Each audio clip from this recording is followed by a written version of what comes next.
Pero hindi po tatlo. Tatlo lang yung regalo. Dahil ang regalo po ito ay nagpapakilala kung sino si Jesus. Kung ano ang gagawin ni Jesus. Ginto. Ginto ang pinakamahalagang yaman. Ginto ang sagisag ng hari. Pero ito ay ibinigay kay Jesus. Si Jesus ang dakilang hari. Si Jesus ang pinakamahalagang yaman na sinasagisa na inihandog sa kanya yung ginto. Sana makita natin si Jesus ang pinakamahalaga sa lahat, ang hari natin lahat.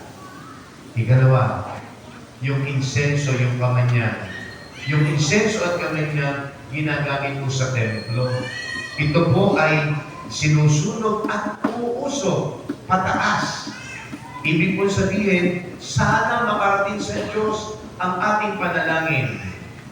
Bakit inialay sa ating Panginoong Jesus? Dahil si Jesus ang tunay namin sa Diyos. Sa pamamagitan ng ating Panginoong Jesus, nagsama ang Diyos at ang tao. Dahil si Jesus, ang Diyos na nagkatawang tao. Dahil kay Jesus, pinaglapit ang Diyos at ang tao. At si Jesus nga po ang tulay nito. Sa isag ng kamanyan ng insenso. At ikatlo, yung mira. Ano po ba ang mira? Ang mira ay para rin po siya insenso. Kaya na, hindi po siya ginagamit sa templo. Siya po ay ginagamit sa patay. Ginagamit po siya sa patay. Bakit po? Kasi noon, wala pang imbalsamo. Kaya nabubulok yung tapo, magbago yung tapo, maaagnas yung tapo. Kaya hindi ka po pwede magburo lang matagal. Hindi po tulad sa atin, isang buwan na ayaw pa rin ilibig. Doon po hindi pwede. Hindi pwede. Kaya ito yung mira. Ang mira po ay lalagay din po sa uling na may maga, tapos pauusukan.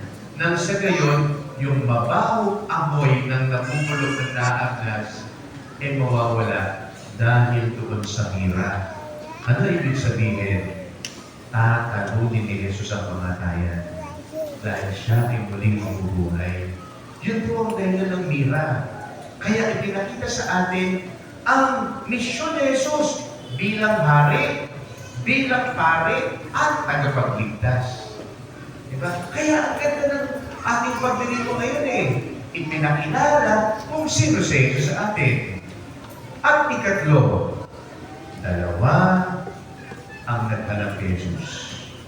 Una, yung mga batas. Nung nakita nila si Jesus, sinamba nila si Jesus. At sila ay nag-iba ng daan pauwi. Ibig sabihin, nung nakita nila si Jesus, sila ay nagbago. Di ba yun ang sinabi ko po sa inyo noong bagong taon? Happy New Year. Bagong taon, bagong tao. Bagong taon na, masungit ka pa rin. Bagong taon na, nasa puso mo pa rin ang sama ng loob. Nasa puso mo pa rin yung galit. Sabi ko nga po 15 years na kayo hindi nag-iibuan ng kumari mo. Magkaasawa na yung hinahanap mo, hindi mo pa rin pinapansin. Hanggang kailan? Hanggang hindi mo inaalis ang sama ng loob, ang galit dito sa dibdib mo, hindi ka magkakaroon ng panatag na kalooban. Kasi palaging nandiyan ang galit. At pansinin niyo mo, pagka nandiyan ang galit, konting galaw lang, naiinis ka kaagad. Kasi nadudurot ang galit. Minsan sinabi ko po sa inyo, yung tao ayaw magbayad ng utang niya. Galit na galit ka na. Sabi ko po sa inyo, ipagdasal mo. Lord, sana po tumama siya sa loto. Ipagdasal mo tumama siya sa loto. Kasi pagka tumama siya sa luto, baka mabayaran ka niya. Pinagdadasan mo, galit na galit ka. Lord, sana po ma-aksidente rin siya. Mas mahirap ba yun? Paano siya makakabayad pagka may sakit siya? Paano siya makakabayad kung na-aksidente siya? Hindi. Ang maganda ay pagdasal mo na mayroong magandang mangyari sa kanya. Nakatulong ka na sa kanya, baka makatulong pa sa'yo. Kasi baka babayad siya ng utang. Kaysa naman, sama ng loob na lang ang nasa puso mo, bago paunagan mo ka pa rin. Hindi. Kasi tayo inaanyayahan tungo sa pagbabago, tulad ng mga pantas. Nag-iba na sila ng daan pauwi.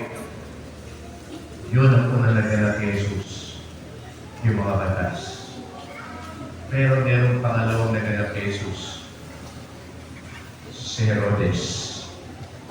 Si Herodes, hinanap niya si Jesus. Hindi para sambahin, kundi para patayin.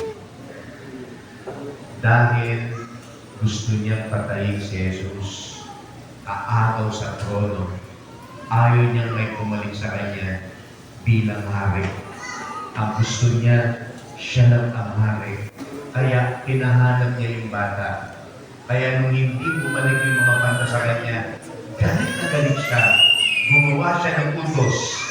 Lahat ng bata, 2 taon, gulang, pababa, patayin nyo doon sa Judea.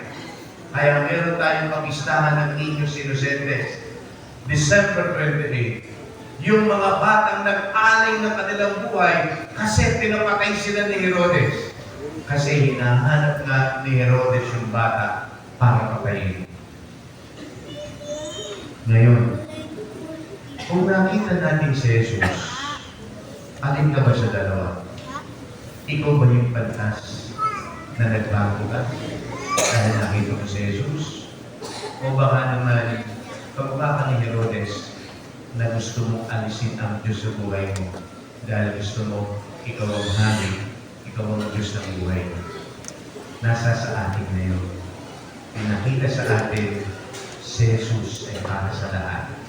Pero paano mo tatanggapin? Tulad ka ba ng pantas? O tulad ka ni Herodes? Amen.